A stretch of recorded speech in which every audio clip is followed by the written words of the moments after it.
민노인은 남양 사람이다.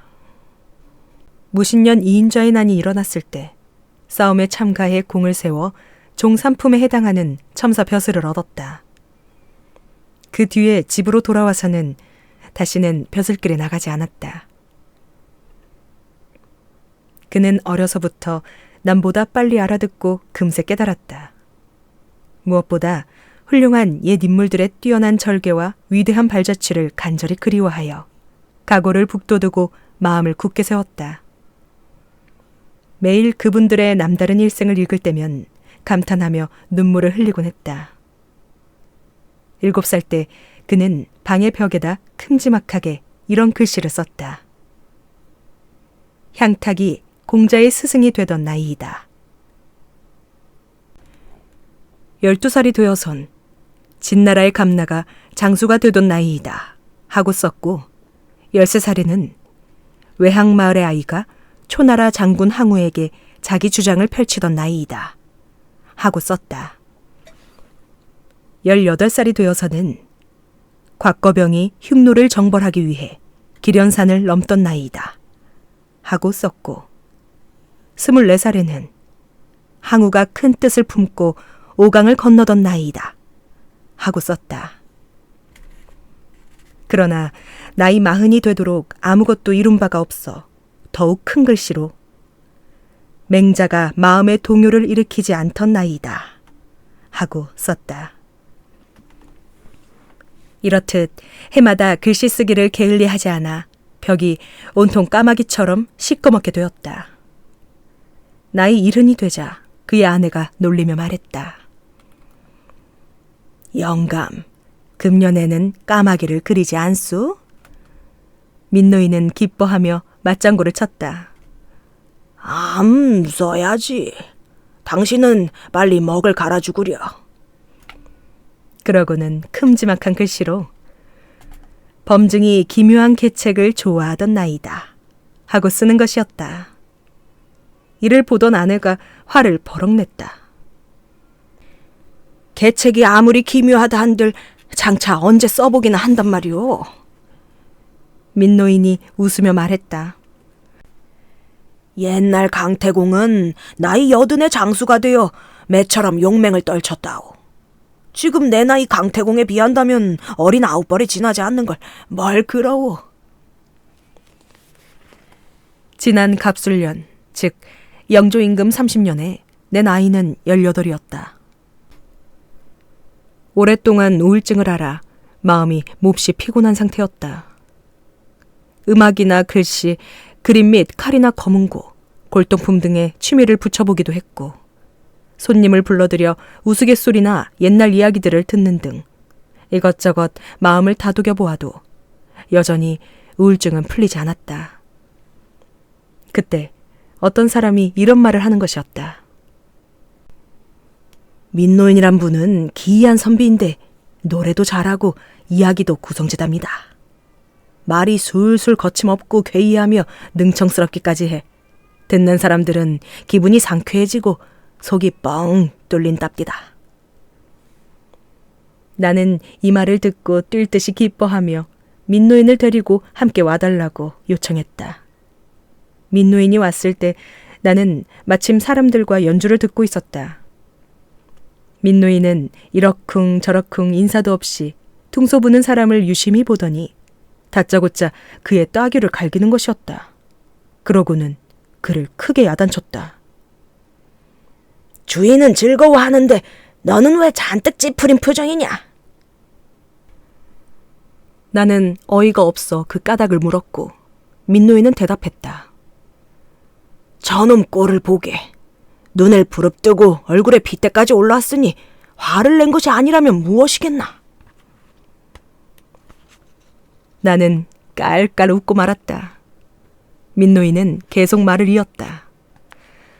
퉁소 부는 사람만 화를 낸 것이 아니야.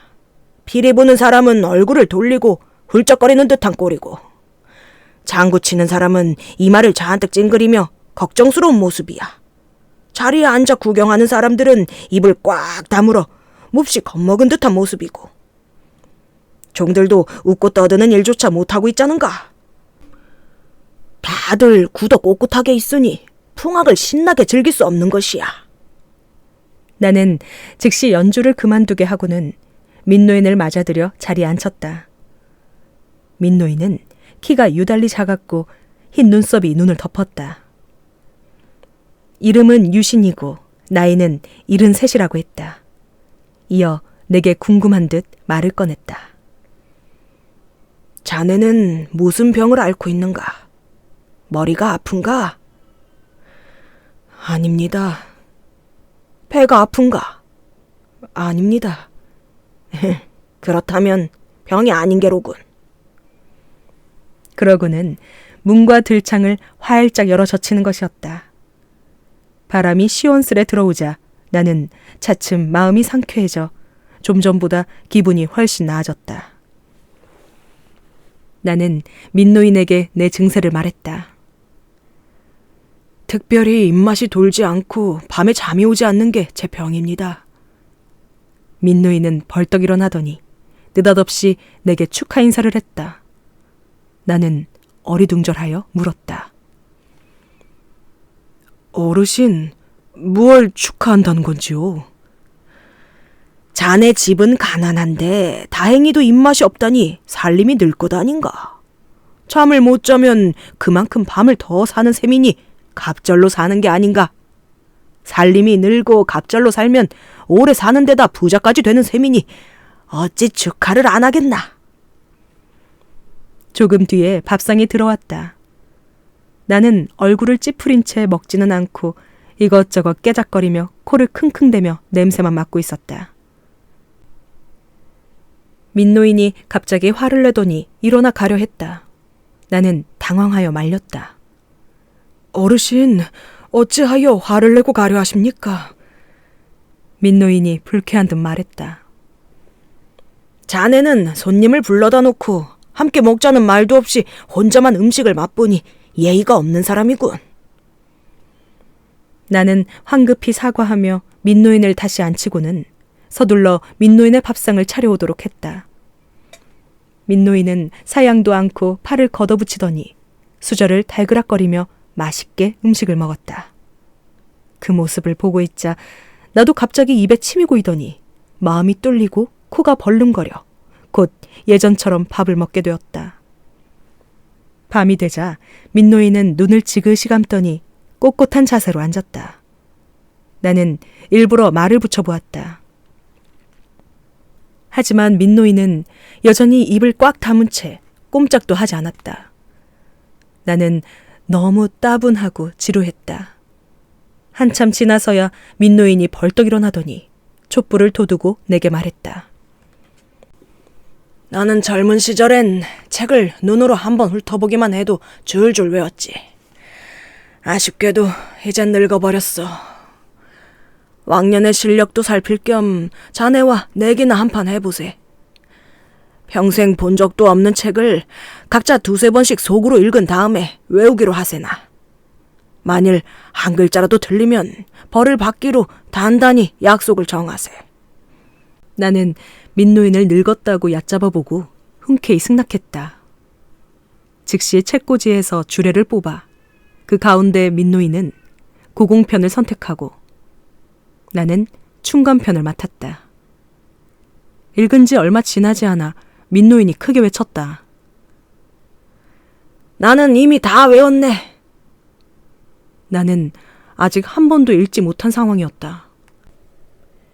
어안이 벙벙하여 민노인에게 잠깐만 기다려달라고 했다. 하지만 민노인이 자꾸 말을 거는 바람에 외우는 일이 더디어졌다. 나는 더욱 외워지지 않고 졸리기만 해 어느새 잠들고 말았다. 다음 날 날이 밝자 민노인에게 물었다. 어제 읽은 것을 아직도 다 외울 수 있으신가요? 민노인은 껄껄 웃었다. 나는 애초에 외우지도 않았는걸. 어느 날 저녁 민노인과 자리를 함께한 일이 있었다. 민노인은 곁에 앉은 손님들을 놀리기도 하고 크게 꾸짖기도 했으나 사람들은 아무런 대꾸도 못하는 것이었다. 그 가운데 어떤 사람이 민노인의 대답을 막겠다는 속셈으로 말을 붙였다. 영감님은 귀신을 본 적 있나요? 그럼 있지. 그렇다면 귀신이 어디 있지요? 민노인은 눈을 부릅뜨더니 등불 뒤에 앉아있는 한 손님을 쏘아보며 버럭 소리를 질렀다. 귀신이 저기 앉아있군. 그 손님이 화를 내며 따지자 민노인이 말했다. 대저 사람은 밝은 곳에 살고 귀신은 사람이 모르는 어두운 곳에 있기 마련이요. 지금 자네는 어두운 곳에 앉아 밝은 곳을 훔쳐보며 몸을 숨기고 사람을 엿보고 있으니 어찌 귀신이 아니겠소? 둘러앉은 사람들이 모두 와 하고 웃었다. 또 한 사람이 짓궂게 물었다. 영감님은 신선도 본 적 있나요? 있지. 신선이 어디 있던가요? 집이 가난한 사람이 신선인 게야. 부자는 항상 세상에 연연하지만 가난뱅이는 세상을 싫어하지. 신선이 바로 세상이 싫어 산속에 사는 자 아닌가? 영감님, 세상에서 가장 오래 산 사람을 본 적이 있나요? 그럼 보았지. 내가 아침에 숲속에 들어갔더니 두꺼비와 토끼가 서로 나이 다툼을 하고 있더군. 토끼가 두꺼비에게 으스댔다네. 나는 800년을 살았던 뱅조와 나이가 같아. 그러니 넌 나보다 한참 어려. 그러자 두꺼비가 고개를 푹 숙이더니 울기 시작하더군. 토끼가 깜짝 놀라 물었지. 두꺼비야, 너 왜 우니? 두꺼비가 대답했다네. 나는 동쪽 집 어린애와 나이가 같아. 그런데 그 애는 5살인데도 책을 읽을 줄 알더군. 그 애가 읽는 책을 들여다보니 까마득한 옛날부터 시작하여 여러 왕조가 바뀌는데 한나라와 당나라를 거쳐 아침에는 송나라를 읽더니 저녁에는 명나라에 이르렀다네. 몸소 역사의 이런저런 일들을 체험하면서 기쁜 일도 겪었고 놀라운 일도 겪으며 지금까지 이르렀다네. 그야말로 수천 년 역사의 흥망을 다 경험한 셈이지. 그런데도 이 아이의 귀와 눈은 더욱 밝아지고 이와 머리털은 날로 자라고 있으니 나이 많은 자로서는 이 어린애만한 사람이 없을 거라네. 뱅조는 겨우 800살 나이로 일찍 죽어 세상 경험한 것이 많지도 않고 일 겪은 것도 오래지 못해 내가 슬퍼하는 것이야 하더구먼. 두꺼비 말을 들은 토끼는 넙죽 2번 절하고는 당신은 제 할아버지 뻘이십니다 하면서 뒤로 달아나더군. 이로 보건대 책을 많이 읽는 자가 가장 오래 사는 사람인 게야. 어르신, 가장 맛난 것을 잡숴 보셨나요? 먹어보다 마다. 금음달에 썰물이 되어 갯벌이 드러나면 그 땅을 갈아 소금밭을 만든다네. 그 소금밭에 물을 졸여 굵은 것은 수정염을 만들고 고운 것은 소금을 만들어 온갖 음식에 간을 맞추지. 소금 없이 무엇을 만들 수 있겠나? 모든 사람이 맞장구를 쳤다. 좋은 말씀이십니다. 그렇지만 영원히 죽지 않는 불사약은 절대 못 보셨을걸요? 민노인은 빙긋 웃으며 말했다. 그건 내가 아침 저녁으로 매일 먹는데 어찌 모르겠나? 큰 골짜기에서 자라는 소나무 뿌리에 단이슬이 서리는데 1000년이 지나면 만병통치약인 복령으로 변한다네. 인삼은 나주 땅에서 나는 것이 으뜸이지. 모양이 고른 데다 때깔이 붉고 사람의 사지를 다 갖추어 마치 2갈래로 머리를 묶은 어린아이 같다네. 구기자는 1000년이 되면 사람을 보고 짓는다고 하네. 내가 예전에는 이런 귀한 것만 먹고 다른 음식은 입에 대지도 않았는데 100일이 되자 숨을 꼴딱거리면서 거의 죽을 지경에 이르렀다네. 이웃집 할머니가 찾아와 보고는 혀를 끌끌 차면서 당신의 병은 주림증이야. 옛날 신농 씨가 온갖 풀을 맛보고 나서 비로소 오곡을 심었잖아. 병에 효과가 있는 것은 약이고 주림증을 치료하는 것은 밥이니 오곡밥이 아니면 고치지 못할 게야. 하더구먼. 그러고는 쌀과 조로밥을 지어준 덕에 내가 죽지 않을 수 있었지. 영원히 죽지 않는 불사약으로는 반만한 것이 없다네. 내가 아침에 한 그릇, 저녁에 한 그릇씩 먹으며 자그마치 70여 년이나 살았어. 민노인의 말은 구구절절 장황하였다. 억지스러운 듯해도 모두 이치에 딱딱 맞았으며 말 속에는 은근히 현실을 꼬집는 뜻이 숨어 있었다. 대체로 그는 훌륭한 변론가였던 것이다. 다른 손님들이 연이어 난처한 질문을 해댔지만 민노인은 전혀 막힘이 없었다. 더 이상 따질 것도 없어지자 한 손님이 나중에는 분이 나서 말했다. 그럼 어르신, 무서운 것도 보셨나요? 민노인은 한참을 잠자코 있더니 갑자기 소리를 빽 질러댔다. 무서운 것으로는 나 자신보다 무서운 게 없어. 내 오른 눈은 온갖 조화를 부리는 용이고 왼 눈은 거칠 것 없는 호랑이라네. 혀 속에는 날카로운 도끼를 감추었고 팔을 굽히면 심장을 찌르는 화살이 되지. 생각하는 것이 순수한 어린아이 같다가도 조금만 삐딱하면 음흉한 오랑캐가 되지. 잘 경계하지 않으면 자기가 자기를 물고 뜯고 찌르고 해친다네. 그래서 공자께서는 극기복례, 즉 자기를 이기고 예로 돌아가라 라고 하셨고, 주역에서는 나쁜 생각을 하지 말고 진실한 마음을 가지라 라고 한 거야. 이러니 어찌 자기 자신을 제일 두려워하지 않을 수 있겠나. 수십 가지 곤란한 질문을 해도 모두 메아리처럼 빠르게 척척 답변을 해대니 끝내 아무도 그를 궁지에 몰 수가 없었다.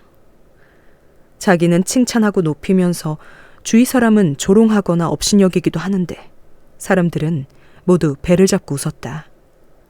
그러나 민노인 자신은 얼굴색이 조금도 변하지 않았다. 그러던 중 누군가 황해도에 황충이란 벌레가 생겨나 관아에서 백성들에게 황충을 잡으라고 독촉한다는 말을 했다. 민노인이 물었다. 황충은 잡아서 뭘 하려고? 이 벌레는 누에보다 작고 빛깔은 알록달록하며 털이 있답니다. 날아다니는 것은 멸우라 부르고 곡식에 붙은 것은 개심이라 부릅니다. 우리 농가의 곡식을 해치기 때문에 곡식을 해치는 벌레란 뜻으로 멸구라고도 부르지요. 그러므로 잡아 묻으려고 하는 것입니다. 민노인이 시큰둥하게 말했다. 이런 조그만 벌레는 걱정할 필요도 없어. 내가 보아하니 종로거리에 길을 가득 메우고 다니는 것들이 모두 황충이라네. 키가 전부 질척쯤 되는 데다 머리는 새까맣고 눈은 반짝이지. 주먹도 들어갈 대빵만한 입으로 시끌시끌 떠들어대고 떼지어 다니느라 엉덩이가 퉁퉁 부딪히곤 하지. 일도 않으면서 곡식만 축내기로는 이것들만 한 것이 없어. 내가 잡고 싶은데 큰 바가지가 없는 게 아니라네. 곁에서 듣고 있던 자들이 모두 그런 벌레가 진짜 있는 줄로 알고 덜덜 떨었다. 하루는 민노인이 오는 것을 보고 내가 비밀스러운 말로 말했다. 춘첩자 방제라. 입춘날 글씨에 삽설개가 우는구나. 민노인이 껄껄 웃으며 말했다. 입춘날 글씨는 문에다 붙이는 글이니 바로 내 성인 민자가 되지. 삽설개 방자는 늙은 개를 의미하니 나를 욕하는 말이고, 쟤는 운다는 뜻인데 우는 소리는 듣기 싫은 법이니 이 빠진 소리로 웅웅거리는 말이 듣기 싫다는 게로군. 비록 그렇긴 하나 그대가 만약 삽살개가 무섭다면 개견자를 없애버리면 되고, 울제자가 싫다면 입을 뜻하는 구자를 막아버리면 되지 않는가. 대저 울제자에서 입구자를 뺀 제자는 임금의 조화란 뜻이고, 삽살개 방자에서 개견자를 없앤 방자는 큰 물건을 뜻하지. 다시 임금 제자와 클 방자를 붙이면 크게 된다는 뜻의 용자와 같이 쓰이는 글자가 되지. 그러고 보면 그대가 나를 욕한 것이 아니라 도리어 나를 칭찬한 것이로구먼. 이듬해 민노인은 세상을 떠나고 말았다. 민노인은 비록 별나고 자유분방했지만 성품은 곱고 정직했으며 착한 일을 즐겨했다. 주역에 밝았고 노자의 말을 좋아했으며 책은 읽지 않은 것이 없을 정도라고 했다. 아들 둘이 모두 무과에 급제했으나 아직 벼슬은 없다. 금년 가을 나는 또 우울증이 도졌다. 그러나 민노인은 더 이상 볼 수 없다. 이제 나는 그와 함께한 비밀스러운 말이며 우스갯소리, 재담과 풍자한 말들을 엮어 민홍전을 쓴다. 지금은 내 나이 21살인 정춘령 가을이다. 나는 민노인의 살았을 적 삶을 기리며 그가 간 것을 슬퍼한다. 아, 민노인이여, 괴팍하고도 별나시니여, 놀랍고도 희한하시니여, 즐겁고도 짓궂으시니여, 또 얄미우시니여. 벽에 그린 까마귀는 차마 매가 되지 못했구나. 민노인, 참으로 뜻있는 선비였건만 결국 늙어 죽도록 그 뜻을 펼치지 못했구나. 내가 그를 위해 전을 쓰노니, 아하, 그는 죽었으나 죽지 않았어라.